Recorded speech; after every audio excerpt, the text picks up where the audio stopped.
Hey buddy, I thought it might be helpful if I showed you a breakdown of how to use the foam roller and how to go through those mobility exercises that I sent you, so then you can follow along with the video, or you can at least get an idea of like what the form should look like, because there's tons of different ideas and videos and stuff like that out there on YouTube. So here's what I got for you. We're just gonna start with the foam roller. So the first thing you're gonna do is get into the hip flexor here, and then this is on the opposite side of the one during the hip shift, but I would definitely recommend doing both.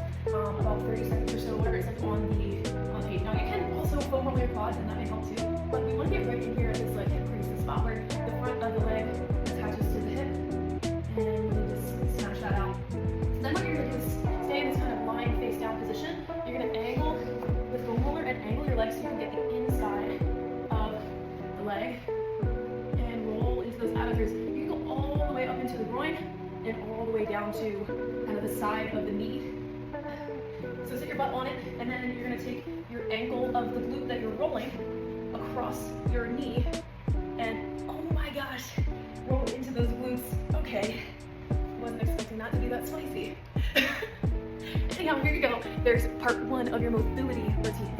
Okay, so part two of your mobility routine, we're gonna go through a couple of stretches together. And what you're gonna do is find these stretches and then hold them for 30 seconds or up to a minute on each side. Now, as you're doing that, if there's any discomfort, of course, you can always modify things or switch off and on a little bit sooner than that 30 to 60 seconds. And what you're gonna do is start on the floor.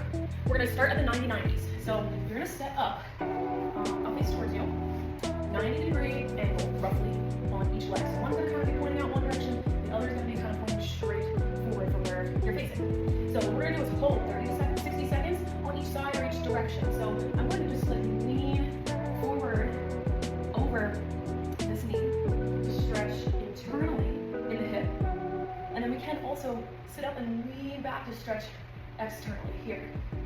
So 30 to 60 second hold, and then what we're gonna do is just flip flop the legs over to the other side, do the same thing.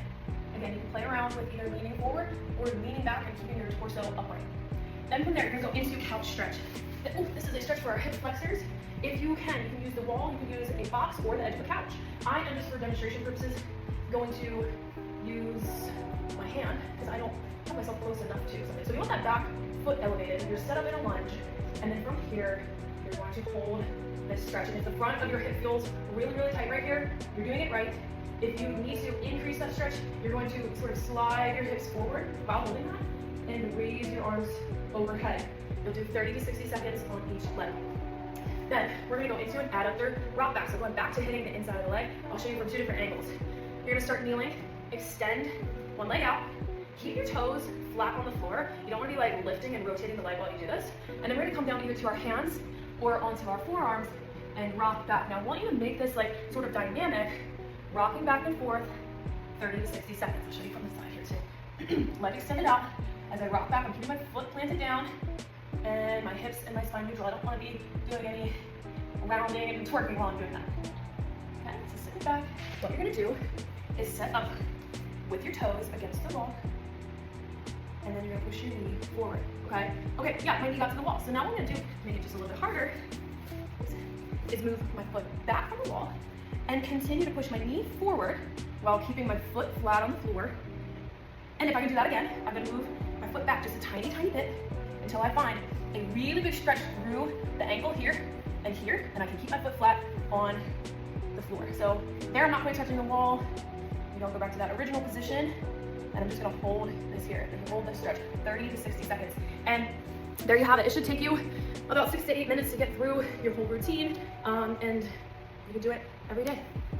Hey, so here's the last part of your routine. And now we're moving from stretching and rolling into activation. And all these exercises are gonna help to make your glutes stronger, your hips stronger, and help you to do better squats without feeling that hip shift, hopefully. So one thing I will say is this stuff takes time. So don't expect that right after your first time of going through this, that things are gonna be 100% better. They might be a little bit better because we found some relief through some of these stretches, but it will definitely take time to overall improve your mobility and keep it from going back to its kind of default settings. So what we're gonna do is go through at least 1 to 2 times here, depending on how much time you have. You're gonna do 8 to 12 reps of each exercise. I'm gonna show you what they are. We're starting with a glute bridge march. So what you're gonna do is lay back to do your glute bridge. When you set yourself up here, make sure that you're keeping your back flat on the floor and squeezing your core or to start, you're gonna lift your hips. You're gonna march knee in towards the chest. 8 to 12 reps. Feel your glutes and your hips firing up. Then we're gonna go sideline here for an abduction or clamshells. Now you can do either one. Tuck, stack your feet on top of each other. We're gonna kind of tuck the hips here. I'll show you again from another angle. Now you can lay it all the way out, just gonna relax the upper body. And then you're gonna lift that top knee, squeezing the glutes. What you don't wanna do is roll open with that, and don't fight your knee to go higher than it can. You'll find that position where it's like, okay, I'm squeezing my glutes, I'm feeling them activate, burn, fire up here. That's as far as I'm going. I'll show you also. There you go. So those are your first two. Then we're gonna come up and you're gonna do a band lateral walk. Now, if you don't have a band, sorry for shaking. If you don't have a band, you can do these without. You can also use a mini band, which is a small circular band, or a longer band like we use sometimes to warm up for pull-ups and stuff like that. If you're using a mini band, you're gonna bring it on above the knees. If you're using a loop band, you're gonna put it under your feet and then hold it while you go through this lateral walk. So what I do, I'm just gonna show you in place here. If you have the space, you can move farther. I'm gonna just do them in place. So I'm gonna set up, bend my hips and my knees like I'm about to sit back into a squat. Keep my chest up. I'm gonna step out to the side. So I would do 8 to 12 one direction, 8 to 12 the other direction. With that band that you have on, maintaining some tension. So remember letting our legs come all the way together. You got it. All right, last exercise. Moving over here. I'm gonna use my bench. You can use a box or a stool or whatever you have. You're gonna do a tempo squat, 8 to 12 reps. Start with your seat behind you, and you're gonna control your body weight all the way down through that squat. And notice here, if one cheek is landing on the bench or the stool before the other. And while you might not be able to correct this yet, what we want to try to make sure to do is just have even foot placement, so our feet are just about hip width apart. You could play around with angling your toes out and see if that helps you too. And you're gonna go through those reps, just sinking nice and controlled into your squat. I really hope this helps.